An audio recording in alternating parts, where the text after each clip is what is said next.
Big week coming up here. Not only do we get a chance to play against the number 3 ranked team in the country, but we are saying goodbye to a group of guys who mean a whole lot to this program, and it's going to be sad to see them go. But I'm hoping our basketball isn't done on after the Pac-12. Hopefully we'll still be playing a little bit more, and we can say a real goodbye to them when we're actually done. But on to the first game. This is a real opportunity for us. We can't tell you how excited we are to get the number 3 ranked team here in Gill. All of our guys are excited. I'm excited. The staff's excited, and hopefully our fans are excited. And we'll come out and we'll get some real good student support because it is a game that I think if we play the way we've shown this past weekend for the first 3 halves, we'll have a chance against this team. So really looking forward to it. With that, I'll open it up for questions. Is there a feeling amongst you guys that when you guys went to Tucson that you really didn't get your best shot?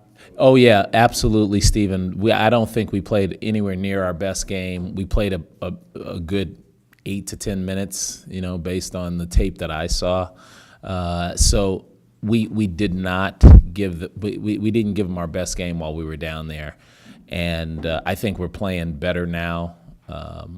Not that we were playing poorly. I just thought we played a poor game there. So, we figured we tweak a few things, but not much. We just need to play better. I imagine keeping Angus out of foul trouble would be important. Is that going to turn the tide in that? Boy, it sure did, Grady. I mean, he played 9 minutes and was more productive in those 9 minutes than we were with the rest of the time he was out. So, I can't speak for the refereeing, but we've got to make sure he doesn't get in foul trouble. And if that means taking him out after his first foul, I'm not sure. We're just going to play the game like we normally do, but if we're much better with Angus than without him. You talked previously about how the short turnaround games, you guys have struggled in that second game, and this is about as short of a turnaround as you're going to get facing the UCLA team on Sunday and then now Arizona. What have you done to kind of make sure that these guys are fresh? Yeah, well, I thought our UCLA game wasn't even that taxing for us because they played a lot of zone against us. So it wasn't like we were as tired as if we had played a double overtime game on Sunday. But we were able to get back Sunday night after the game, so that's a start right there. And then we were able to have practice yesterday. And it was really more of a walkthrough than it was a practice. And then we'll have a all-out practice today, and we'll be ready for tomorrow.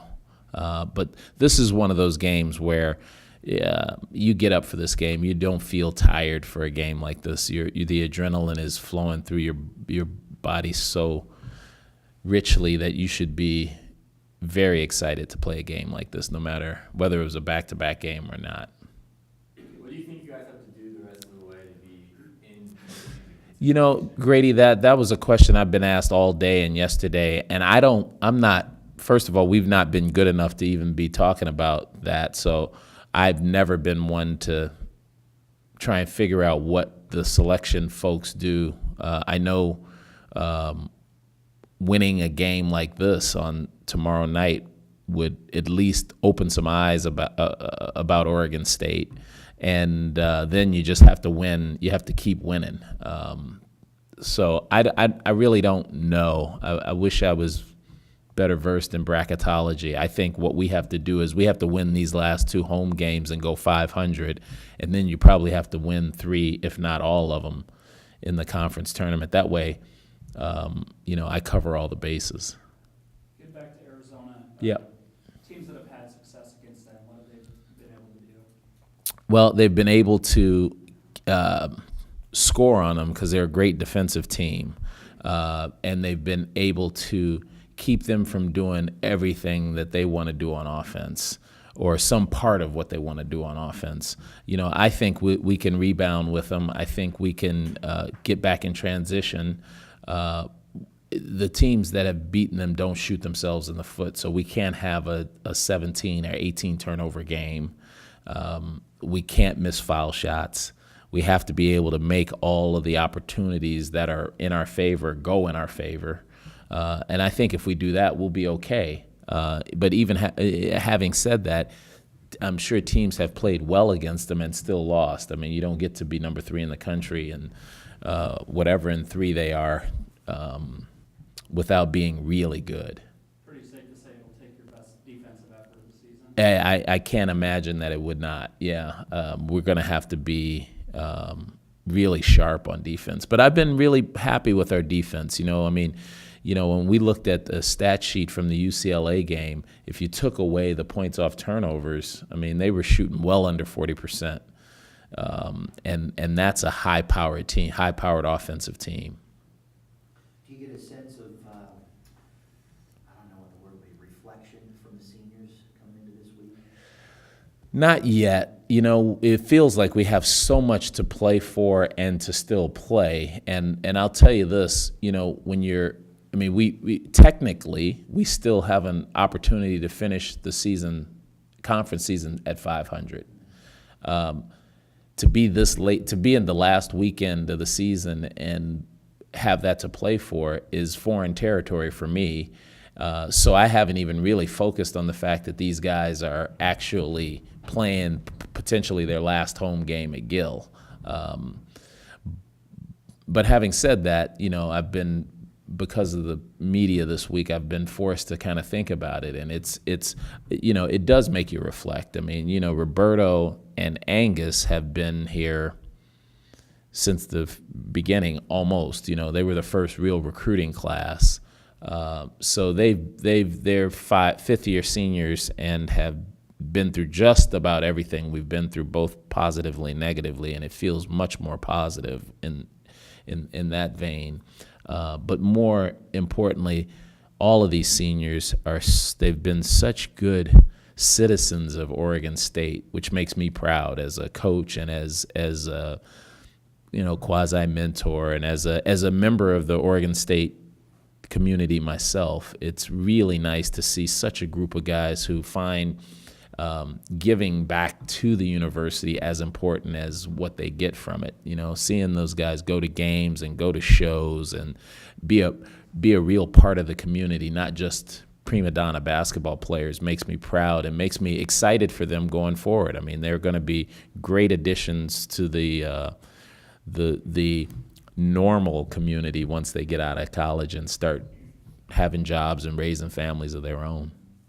If I remember correctly, I don't think in the past you haven't been one to start seniors on senior night just because they're seniors. But I have not been. With Devon, is there any consideration of putting him in the starting lineup?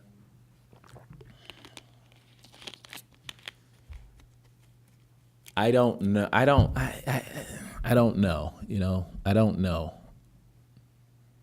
Because, I know where you're going. Putting Devon in the starting lineup's not really like changing the starting lineup. I mean, it wouldn't hurt us, and it would only be something good. I haven't really thought about it yet, but I'll think about it.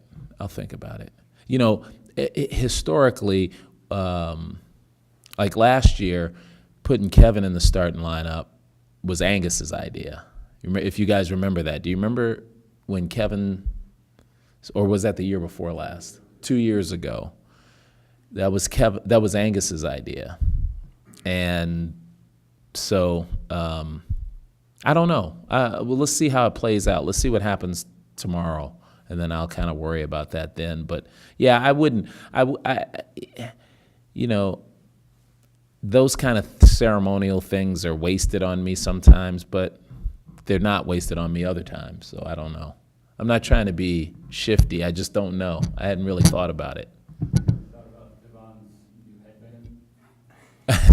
headband? Well, all I know is since he's been wearing it, he's been playing well, and so he's allowed to wear it as long as he's playing well. He's talked about a couple times wanting to start, and he's a senior, and he wants to be out more in the starting lineup. At the same time, he's still coming off the bench, and when he does, he's producing.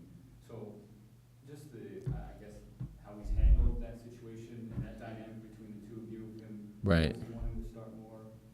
Can you give us some insight into that? Yeah, the only insight I can give you is as a player myself, and when I was playing, I wanted to start because if you didn't start at Princeton, you didn't play because you only played 5 or 6 guys. But nowadays, it's a little bit different. But Devon's handled it just fine because he knows the reasons why we're doing what we're doing, and if it helps the team, I think Devon's more of a team guy than he is an individual guy. But when I look at his minutes, they're starters' minutes. That's really the most important thing. And then when it comes down to the end of the game, he's usually in there unless he's in foul trouble. So, the pomp and circumstance of having your name announced and running out and slapping fives, I figure if you do that half the time and you don't do it the other half, it's not so bad. How much has this senior class played in changing the culture in the program? Well, Jesse, they've played all of the role, really. I mean, say for the holdovers from the first group that I had when I came in here, these guys have done what we've asked from the day they got here, and it has not been easy. I mean, if I were to write a book or teach a course on changing a culture in an organization where the culture has been one way for so long, I'd have plenty of data on how hard it is to do. So these guys should be applauded because when we walk into a gym now, other teams think we have a chance to win, and that's a good feeling. Now, we're not quite there because we want to win those games. We don't just want to strike fear into people for the first 10 minutes of the game or a 10-minute stretch in the game. But these guys are the ones who are responsible for giving us that persona, and they've had to do it in tough times and in the shadow of having not been good here for a long time. I think that's really hard. That's different from if you're a change agent at a business and you go in and the business hasn't been doing well for a couple of years and you can fix it. That's not the case here. This was long-term illness, and these guys came in and sort of just chopped away. And, I think I've said this to you guys on numerous occasions. Every single game we play now, I feel like we have a chance to win. And as a coach, that gives me confidence, and I think they feel that confidence exuding from me, and it makes them more confident. And it's a sort of self-fulfilling thing that you kind of build upon. So they've been. I mean, I'm not even articulate enough to say how special this has been and how hard this has been. Is there a different feeling than past years towards the end of the season because you have so many seniors and there's not a next year for them? I mean, you think there's maybe more pressure, more of a sense of urgency to kind of make something happen in the final couple of weeks? No. I think these jobs are there's always pressure. There's always pressure, and so I know these guys want to win and they want to leave their mark. So, but that pressure is always there. That pressure is always there, and these guys do a good job of sort of internalizing that and coming out with their best when they have to. I think the real pressure is we're playing the number 3 team in the country with something on the line. It's not like we're just playing the number 3 team in the country because you have a chance to play the number 3 team in the country. We've got something on the line. Beating them would be really important to us, extremely important for what we're trying to do right now. So that's exciting. That's really exciting. With Roberto, how much has he changed or altered his game for the better of the team? He's when he first got here, he thought that scoring 40 a game was the way you won games. And he now knows that there's rebounding and assisting and defense and game plan and schoolwork and all these things to be done that are connected and help you not only win games but win in life. And the fact that that kid's going to have a degree from Oregon State is almost as shocking as the fact that we're sitting here with an opportunity to be 500. I mean, so he's sacrificed, but he's also learned a lot. And it's not surprising because he's an extremely giving person, and he is a real he's not a diva, he's a reluctant superstar. I've used that term before. And so he's learned a lot, but he's also given a lot.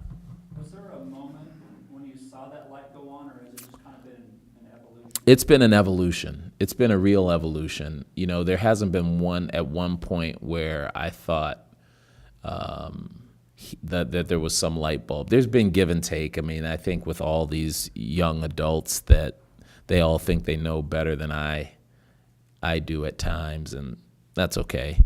But it's been sort of a give and take, and it's sort of push and pull until you get to a point where now he gets it, and I don't have to get on him about how hard you have to work or why study hall is so important. And I mean, you can just there's a whole list of things that we used to go back and forth on that now he's telling the younger guys about.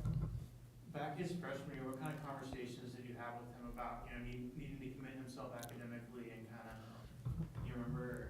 Yeah, it really started when we were recruiting him, because when we recruited Roberto, he'll tell you this, when we would go visit his school, we'd have to go find him, and he was never in the class he was supposed to be.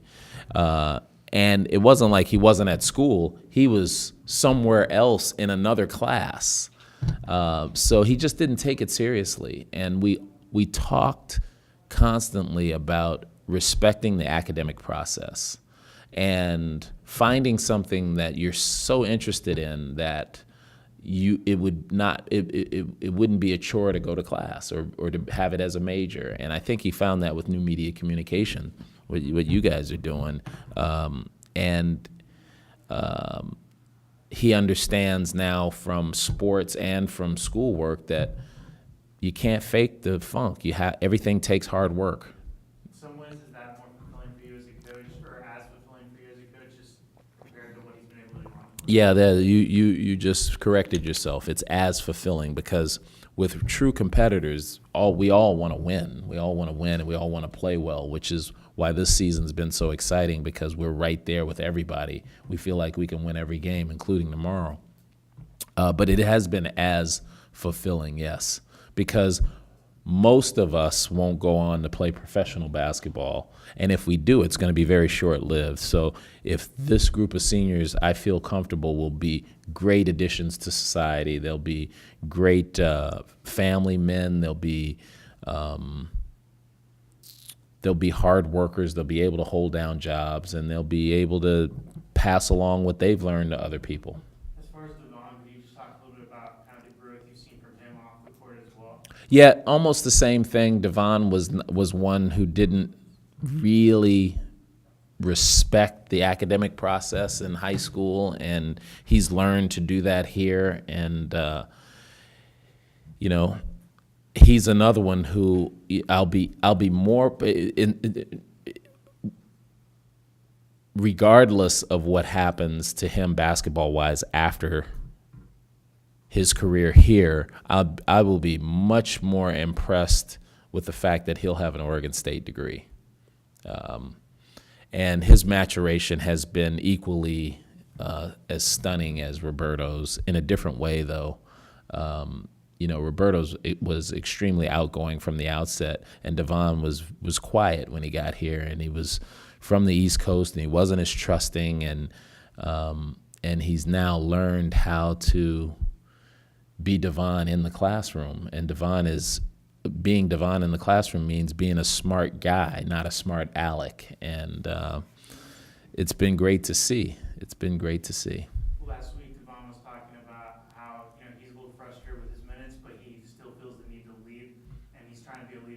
guess, some personal frustrations with that. Have you seen that? And, how is We talked about this a little bit before you came in. We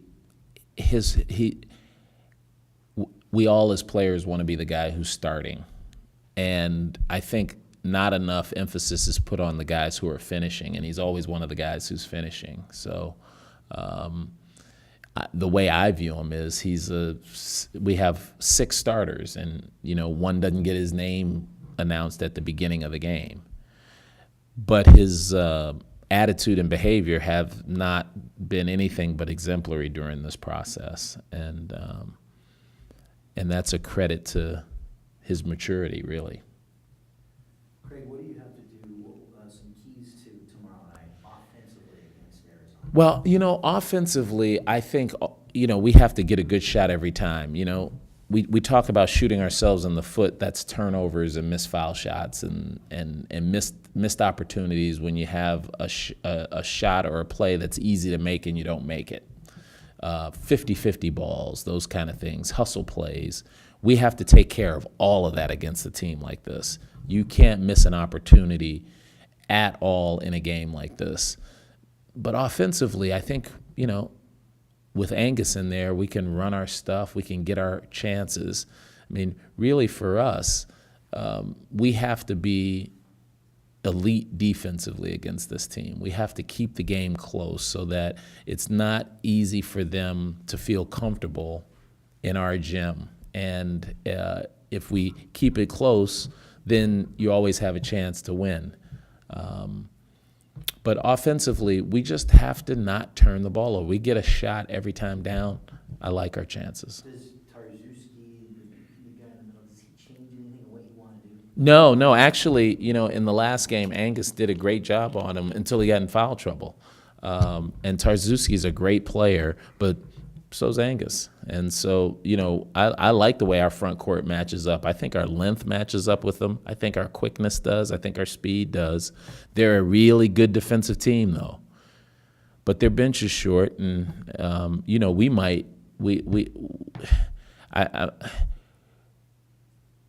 I can't speak for all the other teams, but I feel like we match up with them nicely. But you can't just match up with them, show up and just be a matchup. You got to play well when you're playing a top-ranked team like this. Might sound like a weird question, but are they better than they were when you guys played them last? They seem like they're hitting their stride again in this post-Brandon Ashley. I think that they have more defined roles than when they played us the first time. I don't think they were defined as they are now because it was recent and Ashley was just out, so they were trying to figure out, should Hollis Jefferson start, should Gabe York start, and how the rotations should go. But now I think they have that down, and they're very good in their roles. Very good. Maybe the best team I've seen in the 6 years I've been here. Coach, you talk about Hollis having great work ethic even after bad games. What is it else you're looking to see from him other than just getting to the game? What is it that he's not producing? Nothing. He's a freshman, so I think when you have success as a freshman that like he's had, then when you go back to being a normal freshman, everybody's like, "What the heck happened to the guy?" And really nothing happened. He's only a freshman, so there's going to be a lot of volatility in that graph.